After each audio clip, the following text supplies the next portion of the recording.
네, 시청자 여러분 안녕하십니까. 증시전략센터 최현정입니다. 코스피 지수가 황소 같은 힘찬 상승을 이어가고 있습니다. 어제 종가 기준으로 2070을 찍었고 종가 기준으로는 사상 최고치를 다시 쓴 거였는데요. 현재 거래되고 있는 지수대가 2077포인트죠. 예. 오늘 또 최고가를 지금 쓰고 있네요. 2077포인트까지 올라서 이제 장중 최고가인 2084까지도 한 7포인트 정도를 남겨두고 있는 상황입니다. 코스피가 5거래일째 오르고 있는 가운데 코스닥 지수도 나흘째 올라서 이제 520선을 회복했는데요.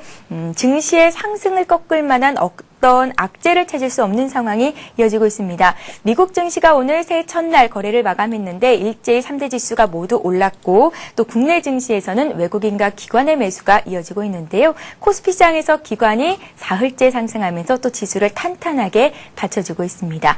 자, 증시전략센터에서는 여러분들이 갖고 계신 종목을 명쾌히 해결을 해드리고 있는데요. 무료 문자 번호 013-3366-0110번으로 지금 바로 문의하실 수 있습니다. 무료 문자 번호가 열려 있고요. 이렇게 참여해 주시는 여러분들을 위해서 저희가 책 선물을 마련하고 있는데요. 시장을 이기는 심리투자 법칙 그리고 대한민국 2030 지금 당장 주식 투자 시작하라라는 책이 마련이 되어 있으니까요. 여러분들의 많은 참여를 부탁드립니다. 자, 전해드릴 소식이 한 가지가 또 있는데요.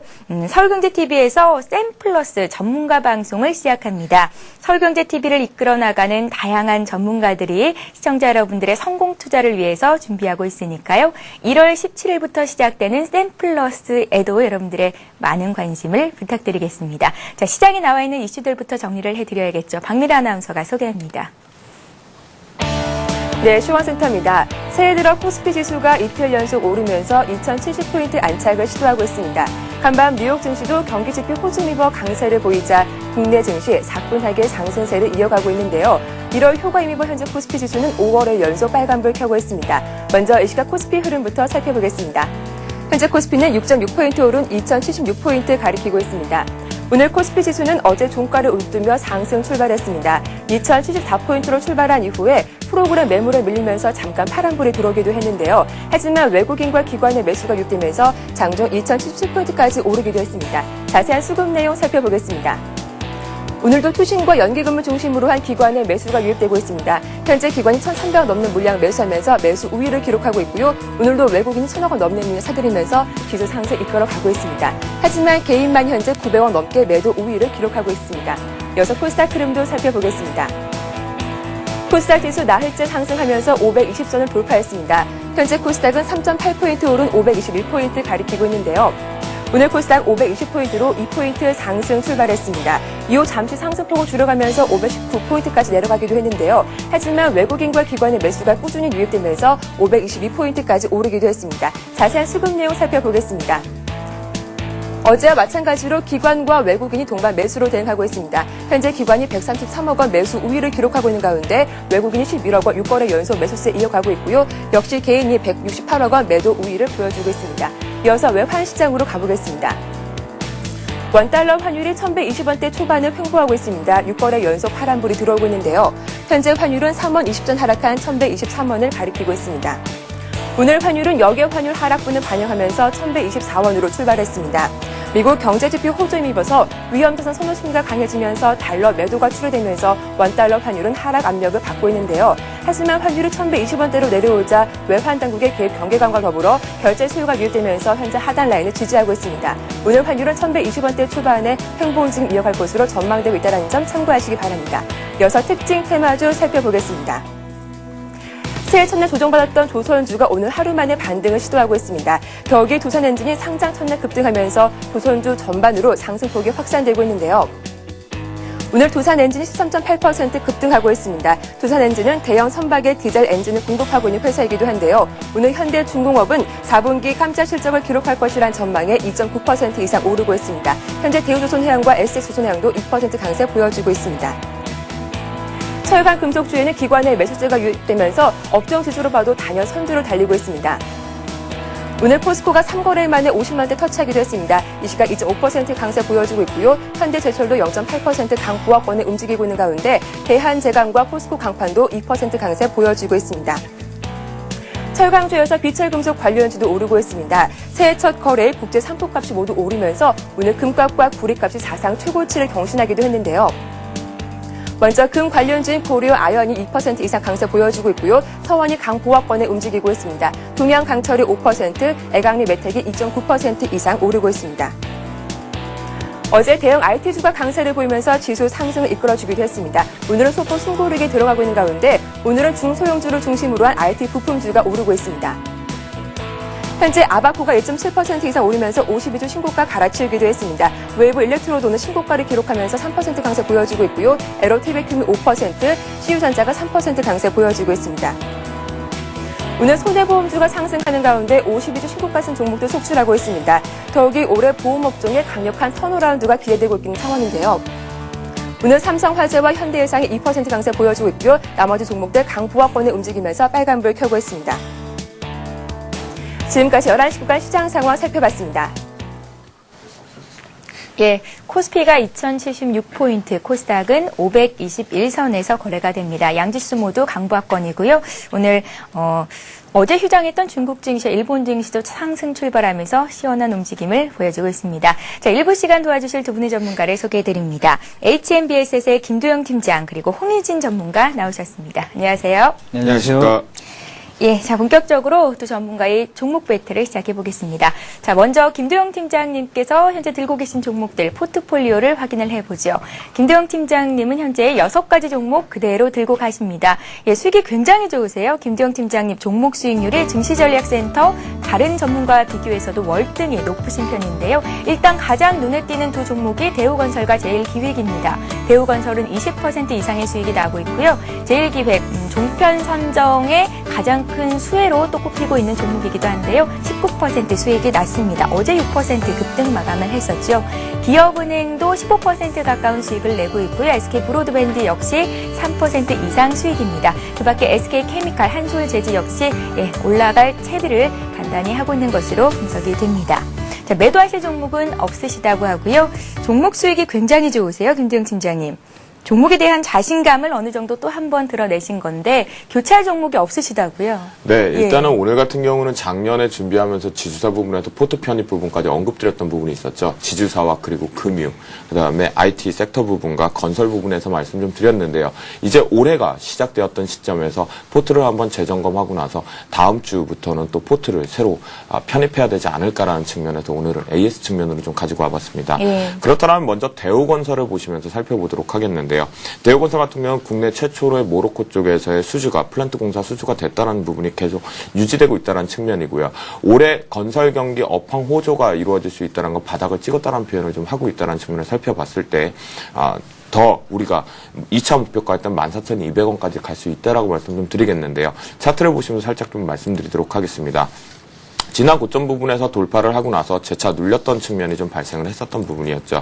돌파를 했었지만 하락 이탈을 하고 나서 다시 이탈하는 조짐이 보였었지만 수급상으로서 다시 들어오는 측면에서 61선을 지지했다는 점, 그리고 나서 신고가를 다시 갱신하고 있다는 측면을 살펴봤을 때 건설경기 업황 부분을 봤을 때 올해를 준비하는데 건설 섹터는 합당하였다라고 말씀 좀 드리도록 하겠습니다.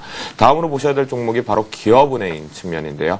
기업은행, 아무래도 금융주 부분에 대해서 금리 임상 효과가 있을 수 있고 작년의 부분에서 연말 랠리에서부터 실적 과시화 측면이라고 말씀 좀 드렸습니다.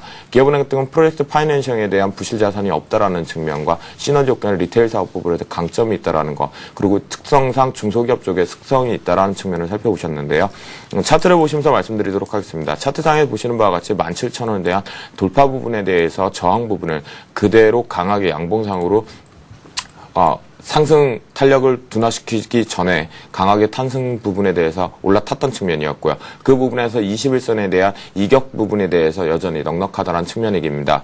그렇기 때문에 앞에 대우건설과 마찬가지로 기업은행 같은 경우에도 지금 현재 5일선과 11선에 대해서 크로스 부분이 발생될 수 있는 18,900원 이탈 시에는 이번 주 부분에 대해서 전량 이익 실현하시기를 먼저 말씀드리도록 하겠습니다. 마지막으로 이제 하나 더 보겠는데요. 마지막 아니고 세 번째군요. 한솔재즈를 좀 보면서 말씀드리도록 하겠습니다. 한솔재즈 지난 11월에 저점이었던 1250원에 대해서 N자형 패턴식으로 해서 바닥 다지기 형성을 좀 가졌었던 측면이었는데요. 그 이후에 재차 21선에 돌파를 하긴 했었지만 다시 하향 이탈하는 조짐이 좀 있었습니다. 하지만 수급성으로는 아직도 외국인들이 들어오고 있다는 측면을 살펴봤을 때 아직은 유효하지만 지주사 성격에서 한솔재지 같은 경우는 LG 편입이 실패한 이후에 지주사 성격으로 가져왔던 한솔재지 같은 경우는 지금 상승 탄력이 둔화되고 있다는 조짐으로 볼 수 있는데요. 4분기 실적 부분에 대해서 가시화될 수 있다라는 것, 그리고 성수기 진입이라는 측면으로 봤을 때는 양호하다라고 말씀 좀 드릴 수 있겠습니다. 하지만 11,200원에 대해서 돌파를 한 이후에 강하게 안착을 하지 못하면 현재가 부분에 대해서 이번 주에도 한솔재지 같은 경우 포트 제외 부분에 대해서 언급을 드리도록 하겠습니다. 마지막으로 SK케미칼 부분인데요. 지난주에 말씀드렸던 측면입니다. 지난주에 방송 중에서도 고점이 조금 올라가고 있다는 측면이었지만 백신 부분에서 양광구도에 대한 실적 부분이 가시화될 수 있다는 측면, 그리고 계량 신약 부분에 대해서 매출 드라이브 자체가 나오고 있다는 측면을 살펴보시면 될 것 같은데요. 수급 역시나 양호하게 외국인과 기관에 대해서 들어오고 있다는 측면을 살펴보시면 될 것 같습니다. 단 지금 보시는 차트에서 말씀드린 바와 같이 62,200원 부분에 대해서 이탈이 조금 강하게 나오지 않는다라면, 거래량이 수반되지 않고 강한 음봉이 발생하지 않는다라면 위로 우상향할 수 있다는 측면으로 봤을 때 SK케미칼 같은 경우에는 저희가 목표했던 1차 목표가 66,000원, 그리고 2차 목표가까지는 좀 중장기 측면에서 72,000원까지 제시를 해드리겠고요. SK케미칼 같은 경우는 수급 부분에 대해서 아직 강하게 들어오지 못하라는 측면을 봤을 때 손절가 반드시 56,100원을 지키셨으면 좋겠습니다. 예, 김두영 팀장님 들고 계신 종목들 AS를 다시 한번 받아봤습니다. 본받을 만한 성공적인 포트폴리오를 운영하고 계신데요. 김두영 팀장님. 네. 예, 이 같은 수익이 이제 금년도 초에도 나고 있는 거고요. 2011년도에는 어떻게 포트를 좀 운영할 생각이신지 그 생각을 좀 여쭤보겠습니다. 네, 일단은 작년에 말씀드렸지만 지난 시간에 말씀드렸을 때 SK 브로딘밴드 케미칼을 가지고 왔을 때 그런 말씀을 좀 드렸죠. 이제는 종목을 좀 찾을 만한 것들이 있다라고 말씀 좀 드렸는데요.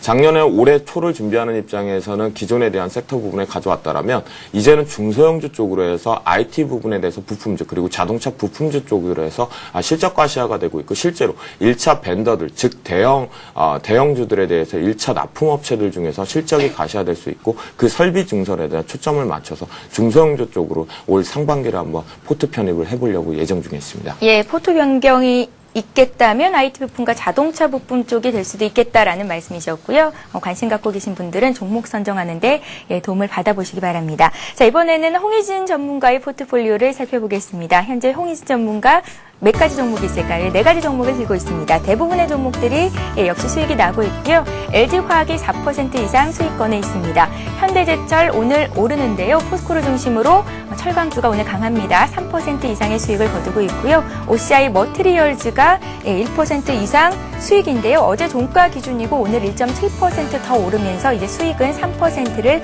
넘어가게 됐습니다. 현대산업이 조금 부진한데요. 관련해서 내용을 잠시 뒤에 여쭤보고요. 매도하실 종목이 있으시다고 합니다. 영원무역인데요. 매수한 날이 11월 30일이었고 우리가 매수한 가격이 1,600원이었습니다. 손절가 이탈하지는 않았지만 탄력 둔화로 매도하시겠다라는 말씀이십니다. 자, 홍희진 연구원님의 종목을 AS를 다시 한번 받아봐야 할 텐데요. 홍희진 연구원님. 네. 예, 방글라데시 사태로 좀 주가 조정이 있었던 영업무역을 매도하시겠다라는 말씀이신데요. 네. 좀 아쉬운 면이 있어요? 네, 그렇습니다. 그 외국인의 수급은 상당히 좋게 흘러갔지만 시장 대비 좀 탄력이 둔화가 된 이유가 좀 지금 일단 매도의 이유이고요. 기업 가치의 훼손보다는 현재로서 수급이 받쳐주지 못하기 때문에 그런 측면에 좀 주목을 해보자는 겁니다. 일단 시장 상황이 상당히 좋은 만큼 일단은 그 상승할 수 있는 종목을 좀 따라가는 게 일단 좋겠다는 판단에 있어서 일단 현재 종목 흐름상 좀 좋지 않기 때문에 일단은 손절 처리하겠고요. 기존에 뭐 갖고 계신 분들이라면은 일단은 기업 가치를 믿으시고 조금 더 기다려 보신다면 상당히 괜찮을 수 있는 종목이기 때문에 저는 이제 배틀 형식이기 때문에 일단 포트에서 제외는 하지만 일단은 좀 중장기적으로 꾸고 간다면은 충분히 상승 탄력 강할 수 있는 종목이라고 말씀드리도록 하겠습니다. 하지만 단기적인 흐름 말씀드리도록 하겠고요. 차트 흐름 보신다면은 지난 전고점이죠. 한 11,800원 고점 찍고 난 이후에 좀 안 좋은 일로 인해서 지금 그 최근에 안 좋은 일이 좋지 않은 일로 인해서 좀 주가가 하락을 한 흐름을 보여주고 있습니다. 최근에 좀 반등이 나왔지만은 고점은 낮아지면서 지금 주가 탄력이 둔화되고 있는 시점이기 때문에 일단 현재 시점에서 일단은 좀 포트 제외를 시켰고요. 저점이 지금 어떻게 형성이 되는가가 상당히 중요하다고 지금 생각을 하시면 될 것 같은데요. 지금 현재 1,300원 구간에서 한 1,600원 구간에 지난 이제 저점 부분을 좀 강하게 지지해준다면은 중장기 단기적인 추세는 훼손이 아니기 때문에 일단은 그 1,300원 정도를 손절가로 생각을 하시면 될 것 같고요. 일단은 그러한 관점으로 접근해 보시면 될 것 같습니다. 일단 다음 종목 제가 좀 말씀을 드릴 텐데요. LG화학입니다. LG화학 지난주에 추천해 드렸었는데 그 석유화학 제품의 앞으로 수요가 지속될 수 있다고 제가 말씀을 드렸습니다. 경기 회복이 가시화가 된다면 모든 산업의 기초 소재를 수 있는 부분이 석유화학 제품이거든요. 그런 부분을 생각을 해보신다면은 동사 같은 경우 최근에 외국인의 지분 상승이 좀 이루어지고 있고 기관 쪽에 매도가 나오고 있긴 하지만 제가 지난번에도 말씀을 드렸지만 투신권에서 나오는 물량은 잡아보자라고 말씀을 드렸습니다. 그러한 측면에 좀 집중을 해보시면 될 것 같은데요. 차트 흐름 보신다면은 저점이 좀 낮아지면서 좀 하락 추세를 이어가다가 최근에는 그 전저점이 높아지는 흐름, 그러니까 그 흐름이 좀 변경이 됐다는 흐름을 이제 생각을 해보시면 될 것 같은데요. 지금 그동안의 역배열 상태에서 다시 정배열 전환된 후에 지금 지지선을 구축을 하고 있다라고 생각을 하시면 될 것 같습니다. 그렇기 때문에 현재 지금 5일선, 모든 5일선이 21선을 골든크로스로 돌파를 했고요. 이러한 상황을 고려해 본다면 오늘 같은 경우 시장이 상승을 하고 있지만은 일단은 추가적으로 상승할 수 있는 종목인 만큼 일단은 제가 목표가로 제시해드린 42만 원까지 홀딩 권해드리도록 하겠고요. 단기적인 탄력 둔화는 37만 4천 원으로 생각을 하시면 될 것 같습니다. 그다음에 다음 종목으로 말씀을 드릴 텐데요. 예, 현대제철 제가 지금 말씀을 드리도록 하겠습니다. 현대제철 같은 경우는 오늘의 지금 상승을 보여주고 있지만 제가 올해는 고로 2기 가동에 따른 신규 매출을 주목을 해보자라고 말씀을 드렸습니다. 그런 측면을 생각을 해보시고요. 올해는 2010년보다 철강 수요가 4% 이상 증가할 거라는 전망이 많은 만큼 앞으로의 철강 가격의 인상 요인도 충분히 긍정적으로 작용을 할 수가 있고 수요 요인도 국내 수요가 지금 뒷받침되고 있는 만큼 안 좋은 뉴스보다는 오히려 더 좋은 뉴스로 받아들여질 수가 있을 것 같습니다. 또한 원자재 가격 급등에 따른 그다음 철강 가격 상승은 긍정적으로 생각하시면 될 부분이고요. 제가 지금 손절가 목표가를 말씀을 드릴 텐데 손절가는 11만 7천 원으로 잡으시길 바라겠고요. 목표가는 지난번에 말씀드린 13만 5천 원을 설정해 드리도록 하겠습니다. 예, 홍인진 전문가님. 네. 현대산업도 잠깐 좀 봐주세요. 현대산업이요? 예, 지금 잠깐 봐드린다면은요, 지금 전에 말씀드렸다시피 좋지 않은 상황이기 때문에 홀딩한다라고 제가 말씀을 드렸습니다. 그 다음에 한 번의 상승이 있고 난 다음부터 지금 소폭의 보합권으로 지금 흘러가고 있는 상황인데 일단 아직까지 지금 이슈로 이제 작용할 수 있는 부분이 뭐냐면 금리 인상 부분이거든요. 이제 건설사 부분에서는 금리 인상이 좀 안 좋게 작용할 수가 있기 때문에 지금 1월 달에 금리 인상 여부가 있을 텐데요. 이제 그러한 측면은 좀 주목을 해보실 필요가 있다라는 말씀 먼저 드리겠고요. 현재로서는 그러한 요인 때문에 일단은 국내 건설 경기가 좀 안정화되고 있는 상황이지만은 일단은 확인할 수 있는 건 확인하고 가자는 심리가 조금 있는 것 같습니다. 그렇기 때문에 현재로서는 3만 3천 원에 대한 이탈이 없다면은 추세는 이어지고 있는 거라고 생각을 하시면 될 것 같고요. 일단 3만 3천 원 손절가만 지켜주신다면 일단은 3만 6천 원까지 홀딩 전략 권해드리도록 하겠습니다. 예, 들고 계신 종목 중에 현대산업만이 마이너스인데요. 마이너스 수익을 내고 있는데 3만 3천 원 선 붕괴가 안 된다면 홀딩 그리고 4만 원까지 올라갈 수 있을 만한 종목이다라고 지난주에도 거듭 말씀을 하셨던 종목입니다. 자, 이렇게 해서 홍희진 전문가의 포트폴리오 종목들 다시 한번 AS를 받아봤고요. 김두영 팀장님은 6종목이 포트에 있기 때문에 오늘 새롭게 편입을 하지는 않으시겠다라는 말씀이셨고 홍희진 전문가는 한 종목 들고 나오셨다고 합니다. 어떤 종목인지 들어봐야겠죠. 네, 예. 저는 LS라는 이제 지주회사를 가지고 나왔습니다. 제가 올해 좀 주목을 해볼 분야가 이제 전선 부분이거든요. 예. 전선 부분이라고 하면은 세계적 경기 회복에 따른 사회 인프라 투자에 따른 수혜를 볼 수 있다라고 지금 말씀을 드리겠고요. 그 다음에 또한 이제 LS 같은 경우는 이제 자회사들이 상당히 좋은 실적을 지금 거두고 있습니다. LS 산전이라든지 LS 전선 또한 이제 LS 니코동 재련 해가지고 지금 현재 구리 가격이 사상 최고 시리도 기록을 하고 있고요. 또한 전선 시장에서도 좀 수요가 증가되고 있는 시점에서 동사의 주가는 그에 따른 좀 수혜를 받지 못한 흐름을 보여주고 있기 때문에 일단 그런 거에 좀 주목을 해보자라고 말씀을 드리겠고요. 그동안의 흐름은 안 좋았지만 어저께 같은 경우도 좀 급등의 흐름을 보이면서 좋은 흐름을 보여주었습니다. 이런 측면을 볼 때 앞으로의 상승 여력은 충분히 있는 종목이라고 말씀을 드릴 수가 있겠습니다. 일단 차트의 흐름에 보시면서 지금 설명을 해드리도록 하겠습니다. 최근 4거래일간 10% 정도 주가가 올랐네요. 예, 단기적으로 상승이 있다는 거는 그만큼 상승 여력이 크다라고 생각을 생각을 하시면 됩니다. 그러니까 단기적으로 많이 올랐다고 과신권에서 제외를 시키시기보다는 앞으로의 그 시장 상승에 따른 상승 여력이 충분히 있는 종목이라고 판단을 하시면 될 것 같은데요. 제가 좀 전에 말씀드린 그런 이제 자회사 부분이나 앞으로의 상승 모멘텀, 전선 부분을 좀 주목을 해보시면 될 것 같습니다.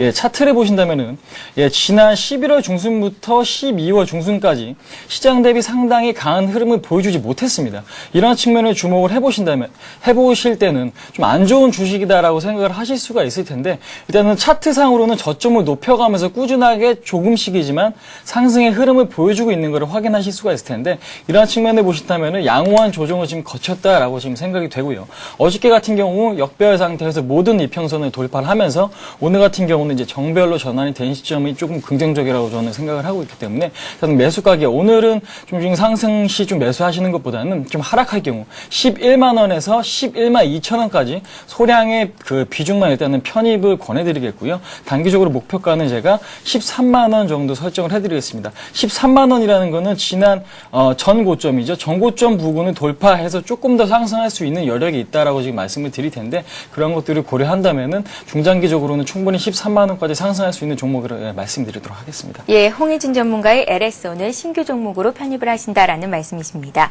자, 김두영 팀장님의 종목 6종목이 수익이 굉장히 많이 나고 있죠. 다음 주에는 차익 실현을 할 종목들이 나올 것 같은데 다음 주까지도 지켜봐 주시고, 또 오늘 새롭게 포트에 편입하시는 홍희진 전문가의 LS와 더불어서 들고 계신 LG화학, 현대제철, OCI 머티리얼즈 등등의 종목들의 흐름도 예, 다음 주 기대해 주시기 바랍니다. 자, 이렇게 해서 전문가의 종목 배틀 시간은 여기서 마치겠고요. 이어서 시청자 여러분들이 들고 계신 종목을 상담해 드리는 시간이죠. 스타 Q&A 시간을 함께합니다.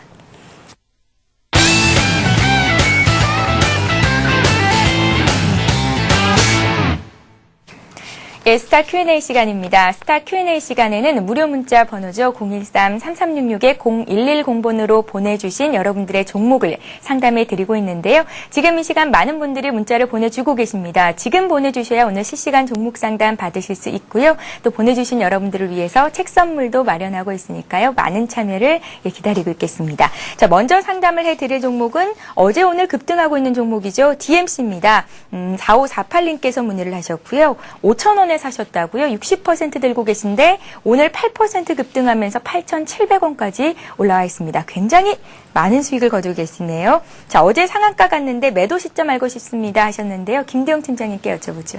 예. 네, 일단은 매도 시점이라고 말씀을 드린다면 대략적으로 한 7,610원 부분에 대해서 이탈할 경우엔 전량 이익 실현 장면이다라고 말씀 좀 드리도록 하겠습니다. 그 측면에 말씀 좀 드리는 부분에서 앞서서 DMC 같은 경우는 해양 플랜트 크레인 업체라고 볼 수가 있겠죠. 최근 들어서 벌크선 크레인 업체인 드리먼H에 대해서 3자 배정을 통해서 직접적으로 시너지 효과가 발생이 되는데요. 그런 측면에서 해저 크레인 부분에 대해서 두 개의 해양 플랜트와 해저 크레인 두 업체 간의 시너지 효과는 가시화될 수 있다고 보시면 될 것 같습니다. 그런 측면에서 3자 배정에 대한 유상증자의 물량에 대한 불안 요소보다는 오히려 더 긍정적인 시그널이 발생됐다는 측면을 살펴보시면 될 것 같고요. 이것은 모바일 하버 부분에 대해서 최근 들어서 사업자 선정이 좀 됐었는데요. 그러면 우리가 모바일 하버는 과연 무엇일까요? 저도 찾아보니까 움직이는 항구라고 합니다. 정책 사업 중에 마리나 항구 자체를 우리나라 요소에다가 확대를 시키겠다고 하고 있습니다. 즉 한강 측면에서도 한강 부근에 대해도 지금 현재 모바일 하버 측면에 대해서 지금 움직이는 항구를 마리나 항구를 지금 건설 중에 있는데요. 그런 측면으로 살펴봤을 때는 앞으로 향후 부분에 대해서는 좀 더 실적 부분에서 밑바탕되는 가시화가 되지 않을까 말씀드리도록 하겠습니다. 차트를 보시면서 말씀드리도록 하겠습니다. 차트에 보시는 바와 같이 지금 첫 번째 서었던 선 부분에 대해서 살펴보듯이 지금 이평선들이 수렴하고 있다는 상태로 보시면 될 것 같습니다. 하지만 재차 올라가는 측면에서 5일선과 11선 그리고 21선의 이격도를 증가시키면서 상승했다는 것에 대해서 말씀드릴 수 있겠고요. 그러면 내가 이익 실현을 최대 고점 부분에 대해서 목표가보다는 만약에 하락 부분에 대해서 급하게 빠져나올 경우는 7,610원으로 먼저 언급드렸던 부분이 직전 고점 부분에서 눌렸던 자리 부분에서의 고점 부분을 말씀을 드리는 부분입니다. 그것은 바로 오늘 상승했기 때문에 내일쯤 된다라면 5일선이 그 7,610원 부분까지로 우상향으로 조금 더 올라올 수 있다는 측면을 살펴보셔야겠는데요. 주봉을 보시면서도 말씀드리도록 하겠습니다. 같은 측면인데요. 이평선의 수렴 부분 이후에 20주선에 대해서 돌파 안착 그리고 지지를 아랫꼬리로 달고 나서 우상향으로 해서 계속해서 연일 올라갔던 측면인데요. 이 측면을 우리가 단기적인 목표가를 설정할 수 있는 부분이 바로 한 9,400원 정도까지는 조금 더 열려 있다라고 보시면 될 것 같습니다. 하지만 만약에 올라가지 못하라고 흐지부지 한다라고 하더라도 7,610원 부분에 대해서 이탈을 하고 지지할 경우에는 홀딩 전략이 있고요. 만약에 이탈할 경우는 단기적으로 이익 실현을 하고 빠져나오시는 것이 이익을 극대화시키는 방법인 것 같습니다. 예, 알겠습니다. 자, 신묘년 첫날 주식시장에는 정책 테마 관련주들이 들썩입니다. 이명박 대통령이 풍력주를 제2의 조선주로 만들겠다라는 얘기를 한 이후에 어제 풍력주가 올랐었고 오늘도 들썩이는 모습을 보이고 있는데요. 그중에서도 현진 소재가 문의 들어와 있습니다. 8401님께서 현진 소재를 2만 원에 사셨다고요. 20% 갖고 있는데 정부 육성책 관련해서 오르는데 보유해도 괜찮을지를 여쭤보셨습니다. 최근 그래도 주가 회복이 좀 좋았죠. 이제 매수가 부근으로 올라오고 있는 기미를 보이고 있는데요. 홍인진 전문가의 의견은 어떠신지 좀 여쭤볼게요. 네, 예. 일단 그러한 것들이 그 정부 정책적으로 이제 수혜를 볼 수 있는 부분들이 단기적으로는 상승을 할 수 있습니다. 근데 중장기적으로 이제 어떠한 결과가 나올지는 좀 더 지켜봐야 될 부분이라고 제가 말씀을 드릴 텐데요. 예. 현진 소재 같은 경우는 이제 태운과 용연 비행과 더불어서 이제 풍력 뭐 단주 업체, 조선 기자재 업체라고 생각을 하시면 될 것 같은데요. 이제 그러한 측면을 주목을 해보신다면은 풍력 쪽에서 앞으로의 매출이 조금 더 증가할 수 있는 요인이 충분히 있고요. 또한 이제 조선 쪽에 최근에 이제 조선 수주에 대한 증가가 지속적으로 이루어지고 있습니다. 지금 실적적인 측면에서 보신다면은 그러니까 조선 매출이 감소가 된 게 아니라 매출 대비 지금 이 마진율이 떨어져서 적자를 기록했기 때문에 지금 올해 같은 경우 일단 그 적자 전에 했던 부분이 이제 턴어라운드 되는지가 좀 중요해 보입니다. 그러니까 턴어라운드가 된다면 앞으로의 좀 이익 마진율을 조금 가질 수 있다면은 주가는 좀 큰 폭의 상승할 수 있는 여건이 충분히 마련되는 시점이다라고 지금 말씀을 드릴 수가 있을 텐데요. 그런 측면 한번 생각을 해보시고 대응을 하시면 될 것 같은데요. 차트 흐름 보시면서 지금 설명해 드리도록 하겠습니다. 차트 흐름을 보신다면은 지금 2만 원권에 매수를 하셨는데 오늘 같은 가격 18,750원에 있습니다. 근데 그 비중이 그렇게 크지 않으시기 때문에 현재로서는 좀 여유 있는 상황이다라고 지금 말씀을 드리도록 하겠는데요. 지금 최근 어저께부터죠. 어저께 오늘 코스닥 시장이 조금 강세를 보이면서 주가의 흐름이 지금 좋은 상황으로 지금 이어지고 있습니다.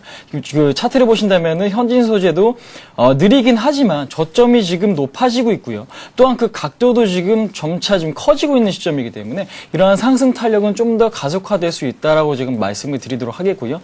그 4분기 실적이 이번에 이제 1분기나 1월이나 2월 정도에 발표가 될 텐데 그 부분 이제 턴 어라운드가 된다면은 그러한 부분에 또 주목을 해서 한 차례 주가가 상승할 수 있는 여건이 충분히 마련된다고 보시면 되기 때문에 앞으로의 업황은 악재보다는 좀 긍정적으로 흘러갈 수 있는 상황이 좀 많은 것 같습니다. 이런 측면을 주목을 해보셔갖고 현재 지금 역배열 상태에서 61선을 지금 골든 크로스가 했습니다. 그 주가 가격적으로요. 이런 측면을 생각을 해보실 때 조금 더 확실하게 지금 61선의 안착이 이루어지고 5일선의 가격을 지켜준다면은 일단은 저는 추가 매수를 2만 원권 이하에서 조금 더 해보시는 게 어떨까 하는 전략을 드리도록 하겠고요. 지금 손절 같은 경우는 지금 제시해드릴 가격이 전저점 가격이죠. 16,500원 정도에 설정을 하시면 될 것 같습니다. 예, 알겠습니다. 자, 이번에 김도영 팀장님이 포트에 들고 계신 종목 중에 한 종목이 또 문의가 들어와 있는데요. 제일기획 보겠습니다. 제일기획을 우리가 산 가격은 12,350원이었는데 구하나 유기님께서 사신 가격은 13,500원이시고요. 35% 정도 가지고 계시다고요. 향후의 전망과 목표가 설정 부탁드립니다 하셨습니다. 자, 김도영 팀장님. 네. 제일기획 목표가를 14,000원 주셨거든요. 네, 일단은 14,000원 부분에 대해서 네 번째 돌파 부분에서 확인을 하자라고 말씀 좀 드렸었고요. 제일기획 같은 경우는 그리고 나서 향후 2차 최종 목표가를 15,400원까지 설정을 좀 드렸었는데 어제 고점 부분에 대해서 돌파를 하고 나서 재차 눌렸던 측면입니다. 그렇기 때문에 어제 종가 부분에 대해서 14,700원 부분을 기준으로 했을 때 다시 재차 15,400원 부분까지 돌파 여부를 한번 확인해보자라고 말씀 좀 드리도록 하겠습니다. 제일기획, 우리가 먼저 언급을 하면서 가져갔던 부분이 있었죠. 경기 회복세에 따라서 그리고 종합 편성 부분에 대해서 사업자 선정이 확정될 경우에는 광고 수혜주로 직접 수혜가 발생할 수 있다. 그리고 삼성그룹에 대한 시너지 효과 부분에서 공격적인 마케팅에 대해서 광고 매출 드라이브는 꾸준하게 증가할 수가 없다라는 측면이었습니다.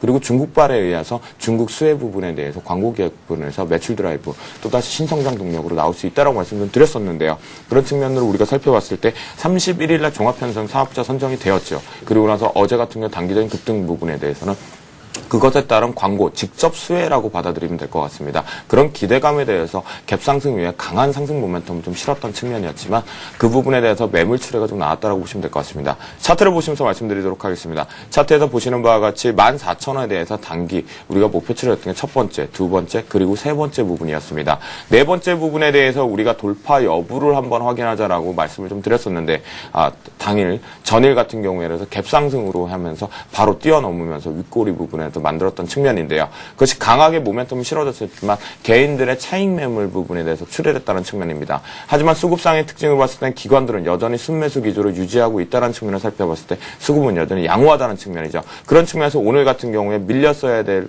경우에 거래량이 수반돼서 밀렸어도 될 타이밍에서 눌림목 구간이라고 살펴보시면 될 것 같습니다. 그렇기 때문에 우리의 목표가인 15,400원 부분에 대해서 다시 한번 재차 도전을 한번 살펴보면 될 것 같습니다. 예, 알겠습니다.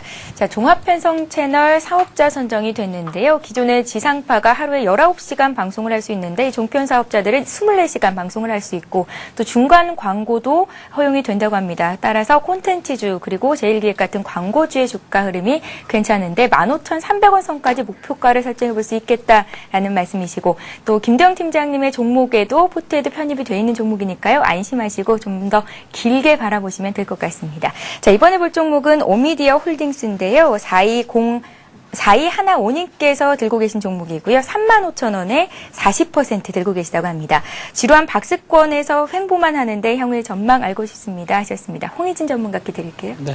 그 오미디어 홀딩스 같은 게 CJ그룹 이제 계열사인데요. 지금 그 통합법인이 지금 3월 달에 지금 설립이 된다고 합니다. 뭐 엠넷 미디어라든지 뭐 CJ 인터넷이나 CJ 엔터테인먼트가 지금 통합을 해가지고 CJ EMN으로 지금 상호가 지금 이거 신규 법인이 이제 출범이 된다고 하는데 예. 그런 측면을 조금 주목을 해볼 때는 이제 주가 상승이 조금 더 추가적으로 있을 수 있다라고 지금 말씀을 드리겠지만 하지만 이제 그 부분에 대해서도 이제 불투명한 부분이거든요. 이제 긍정적인 뉴스는 맞지만 향후 이제 매출액과 영업이익적인 측면에서 어떻게 흘러갈지가 상당히 중요해 보이는 시점이기 때문에 그건 이제 그때 가서 이제 생각해 보실 문제가 아닌가라고 지금 말씀을 드리도록 하겠고요.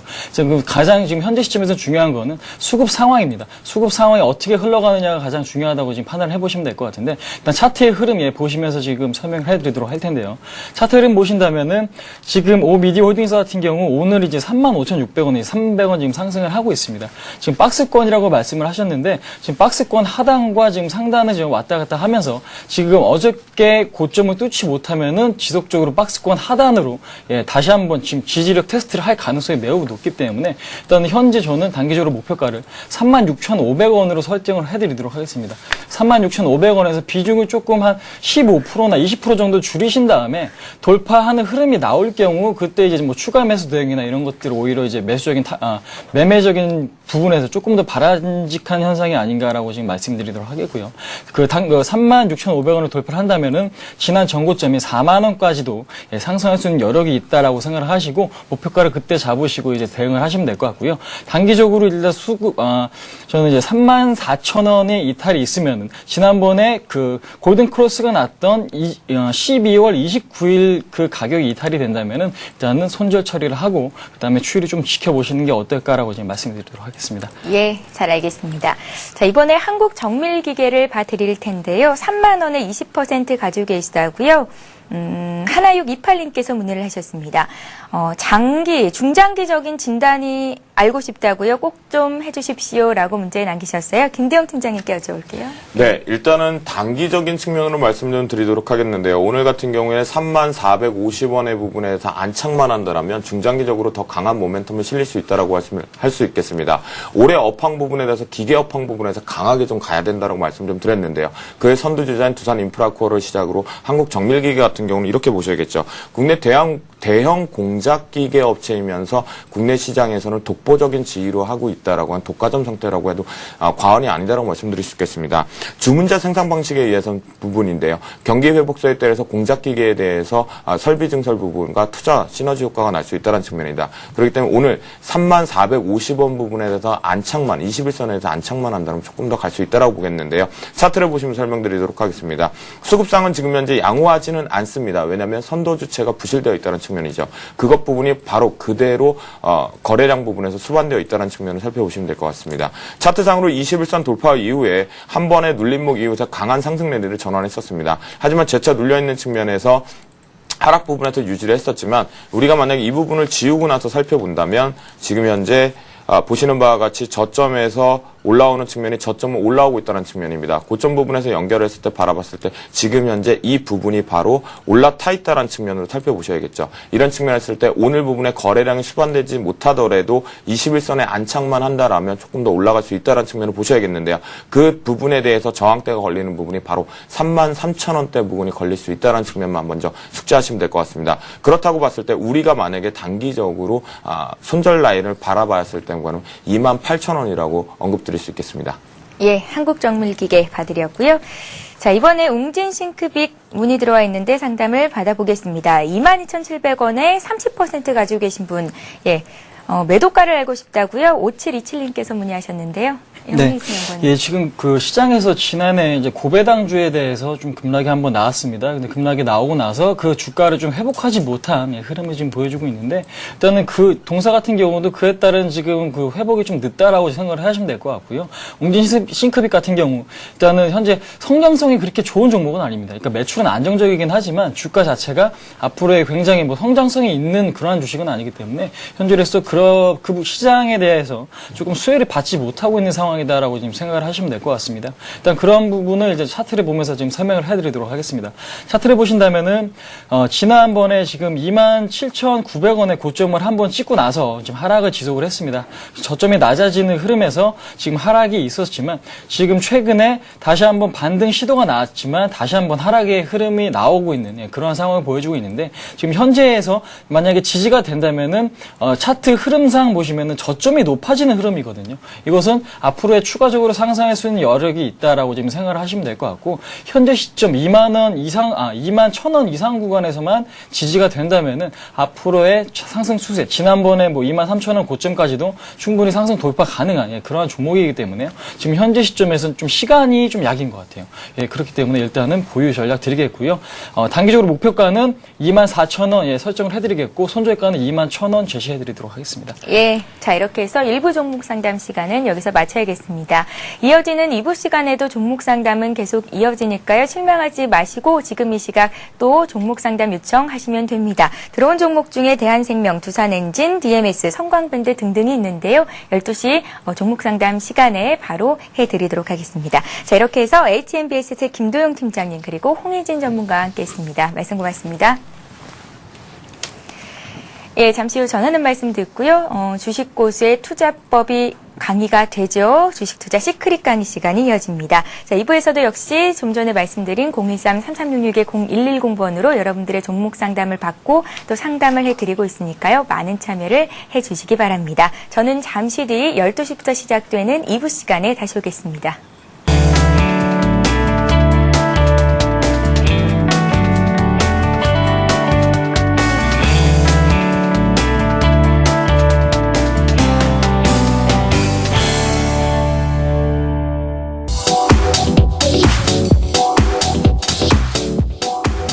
성공을 말하다, 성공 투자를 말하다. 정은성 기대하셔도 좋습니다.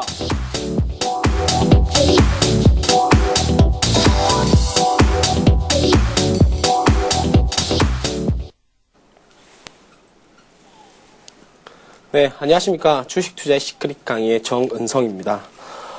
제가 어제에 이어서 오늘도 이거 강의를 진행하게 되었는데요. 오늘은 정말 여러분들에게 정말 중요한 어떤 강의를 전달해드리고자 하고 있는데요. 사실은 개인 투자자들이 투자를 하면서 가장 큰 문제가 발생하는 것이 바로 흔히 이야기하는 부도라든가 파산의 기업에 투자를 한다는 것이 가장 큰 문제인데요. 물론 펀더멘탈이 좋지 않은 기업들에 대해서 투자를 할 수는 있지만은 이 펀더멘탈이 좋지 않은 기업들에서 투자를 한다 그러더라도 결국 이제 부도라든가 아니면은 파산의 징후만 포착해내면은 사실은 포착해내서 위험 관리만 한다 그런다면은 투자자들이 큰 손실을 보지 않는 그런 모습들이 나타나고 있는데요. 그럼에도 불구하고 개인 투자자들은 결국 이제 그러한 징후 리스트를 포착하지 못하면서 결국 이제 부도라든가 파산을 당하면서 전 재산을 날리면서 오히려 빚을 지는 경우가 많았는데, 오늘은 이러한 부도라든가 파산에 어떤 징후가 있는지 이 징후들이 나타난다 그런다면은 결국 여러분들은 손실을 본다 그러더라도 그 기업에 투자를 철회해야 되는 그런 경우들이 나타나고 있는데요.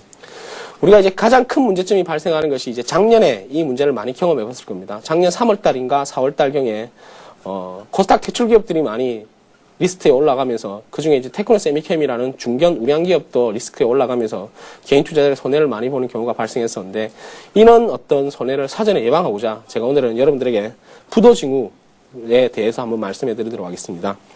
자, 부도징후가 첫 번째 일어난 것이 이제 첫 번째 부도징후를 잘 살펴보면 일단 첫 번째 부도징후는 비밀 간부 회의가 자주 열립니다. 이 비밀 간부 회의가 열린다는 것은 무엇이든지 공개를 하지 못한 상태에서 결국 그 문제가 있는 상태에서 공개를 하지 못한다는 경우가 많고요. 그리고 두 번째로 본다 그런다면 경영자가 부재 중일 때가 많습니다. 경영자가 자리를 지키지 못한다는 것 자체도 뭔가 문제가 많다는 그런 의미가 나타나는 거죠. 그리고 세 번째가 경영자와 정치가와 교류를 잘해간다라고 좀 보시면 되는데, 자, 이 부분이 문제가 되는 것은 무언가 문제가 있기 때문에 다른 이슈를 만들어내면서 이 문제를 덮어버리려는 그런 어떤 의도가 좀 다분히 깔려있다라고 좀 보시면 될 겁니다. 그러니까, 투자자들이 투자를 철회할까봐 또는 채권자들이 채무 금액을 회수할까봐 걱정이 되니까 우리가 아무 이상이 없다. 나에게 이렇게 어떤 정치적인 교류가 많기 때문에 내가 무너지도록 그렇게 놔두지 않을 것이다. 그런 말들을 이제 자주 시행을 하면서 결국 이제 이런 어떤 일련의 일들을 무마시키려는 경우가 좀 많고요. 그 다음에 4번, 네 번째로 본다 그런다면 경영자가 장황하게 사업 계획을 이야기합니다. 우리가 사실은 사업 계획을 이야기할 때 내년도 어떤 성장이라든가 앞으로의 우리 성장에 대해서 기대하지 않는 사람들은 없거든요. 경영자 입장에서는 정확하게 비전이라든가 아니면 앞으로의 목표에 대해서 주는 것은 맞는데 너무 장황하게 설명한다는 것 자체가 사실은 포장을 한다는 것이거든요. 무언가에서 포장을 많이 한다는 것은 그만큼 무엇인가 빈약하기 때문에 포장으로 다른 걸 덮으려는 그런 의도가 좀 다분히 깔려있다라고 좀 보시면 되고요. 다섯 번째가 이제 공인회계사의 감사 의견이 부정적 또는 의견 거절이다. 이것인데 이것이 이제 작년에 대표적으로 거론됐던 것이 바로 이제 테크노 세미캠이 공인회계사가 감사 의견을 거절했죠. 그러니까 우리나라 기업회계 기준상 자산총액이 직전 연도의 자산총액이 70억을 상회하는 기업은 무조건 기업회계 기준상 공인회계사의 감사를 받아야 되거든요. 이 감사 의견이 부정적이라는 것은 부정적 또는 의견 거절이라는 것은 무언가 써내지 못한다는 것이거든요. 작년 같은 경우에도 역시 마찬가지로 테크노 세미캠에 대해서 감사 의견이 부정적 또는 의견 거절이 나왔을 때 당시에 테크노 세미캠이 직전 연도 당기순이익이 1,000억이 넘어간 그런 상태인데 오히려 공인회계사의 감사 의견이 거절된 이후에 대차 대표 또는 손익계산서를 수정하다 보니까 당기순 손실로 전환이 됐거든요. 이게 당기순이익이 1,000억 이상 발생했던 기업이 순간적으로 재무제표를 수정함으로 인해 갖고 당기순 손실이 발생됐다는 것도 그만큼 문제가 된다라고 좀 보시면 될 겁니다. 그래서 우리나라 기업회계 기준상 꼭 감사를 받아야 되는데 이 감사의 의견이 부정적 또는 감사 거절이다. 작년에 우리가 뼈아프게 경험했던 테크노 세미캠의 가장 큰 예시라고 보시면 되고요. 그다음에 여섯 번째가 이유 없이 최고 경영진을 교체합니다. 최고 경영진을 교체한다는 것 자체가 뭔가 문제가 있기 때문에 최고 경영진을 교체한다는 것이고요.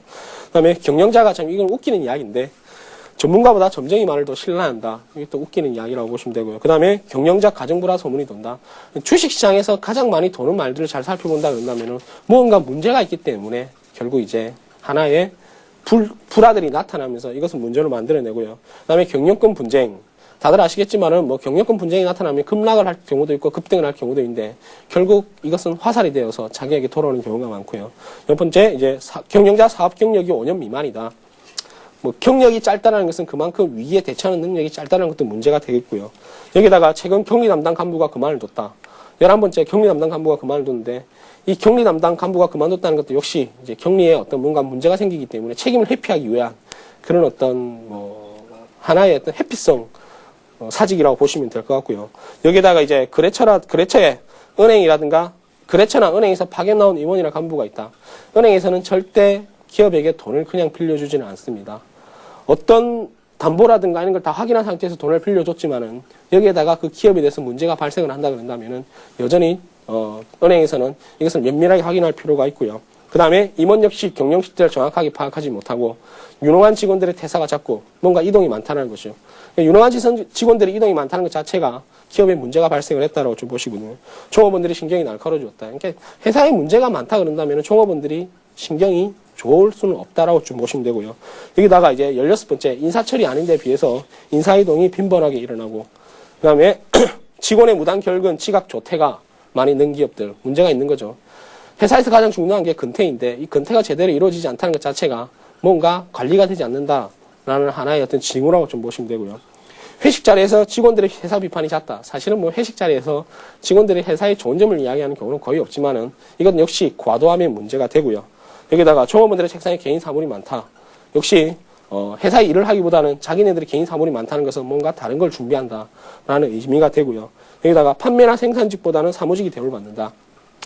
사실은 회사에서 가장 크게 대우를 받는다 그런다면 판매 인원입니다. 판매 인원이 물건을 팔아와야지만 다시 생산을 할 수 있고, 여기다가 사무직 직원들의 급여도 나타난다라고 보시면 되기 때문에 판매나 생산직보다 사무직이 우대를 받는다는 것 자체가 조직 자체가 좀 이상하게 돌아간다라고 좀 보시면 되고요. 어음결제 마감 시간에 은행과 접촉이 잦다. 뭐 이거는 개인 투자자들이 다 공감하시는 부분일 겁니다. 개인도 파산하는 경우가 많은데 이 개인들이 파산하는 경우가 보면은 뭐 카드 빚이라든가 이런 걸 나중에 결제할 때 카드사에서 전화가 온다든가 뭐 상환을 연기한다든가 이런 건 역시 기업도 마찬가지거든요. 어음결제 시 마감 시간에 은행과 접촉이 잦다는 것은 뭔가 조금은 결제가 일어나지 못하는, 원활하게 돌아가지 못한다는 부분이 되고요. 결제 때 현금과 어음의 비율을 변했다. 원래 현금 비율이 높았는데 어음 비율이 많았다는 것은 그만큼 지금 현재 보유하고 있는 현금이 바닥에 나타나는 상태에서 결국 무언가 결제 수단을 연장할 수 있는 수단으로 터져난다는 것이고요. 거래 조건이 자주 바뀐다든가 어음 배서인이 들어보지도 못한 기업이다. 이건 역시 하나의 문제가 된 거예요. 여기서 이제 배서라는 것이 있는데, 배서라는 A 거래처에서 어음을 받아왔는데 이것을 이제 다른 사람에게 넘기는 것인데, 이게 배서인에 대해서 이제 흔히 이야기하는 들어보지도 못한 기업이라는 것 자체도 문제가 되고요. 여기다 융통어음, 돈이 없으니까 융통어음도 늘고요. 어음이 사채업자에 할인되고 있다. 당장 돈이 급하니까 뭔가 돈을 땡겼어야 되는 그런 현상. 뭐 개인으로 치면은 현금 서비스랑 좀 비슷한 그런 현상이라고 좀 보시면 되고요. 매입 시점을 갑자기 앞당겨 달라고 한다. 내가 물건을 판매하기로 했었는데 이 판매 시간을 앞달려 달라는 것은 빨리 판매를 하고 현금을 받으려는 그런 의미라고 보시면 되고요. 주가가 하락하고 악성 풍문이 끊이지 않는다. 갑자기 광고를 하거나 광고량이 갑자기 많아졌다. 평소보다 광고를 하지 않는다는 것은 뭔가 문제가 있고, 너무 많이 하는 것도 문제가 되고요. 여기다가 철이 아닌데 자주 세일을 합니다. 이건 역시 재고를 빨리 처분하겠다는 의미로 보시면 될 겁니다. 자, 제가 부도징후 체크리스트에 대해서 30가지를 여러분들에게 간단하게 말씀을 해드렸는데, 이 30가지 중에서 25개 이상이 나타난다 그런다면 도산이 확실시 된다라고 좀 보시면 되고요. 여기서 20개 이상이면 위험 상태, 15개에서 19개 상태면 도산 가능성이 높다라는 상태라고 좀 보시면 될 겁니다.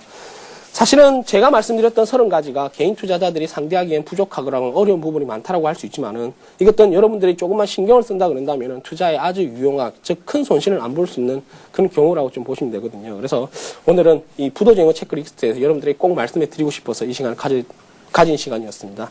내일은 다시 더 좋은 정보를 가지고 다시 오도록 하겠습니다. 감사합니다.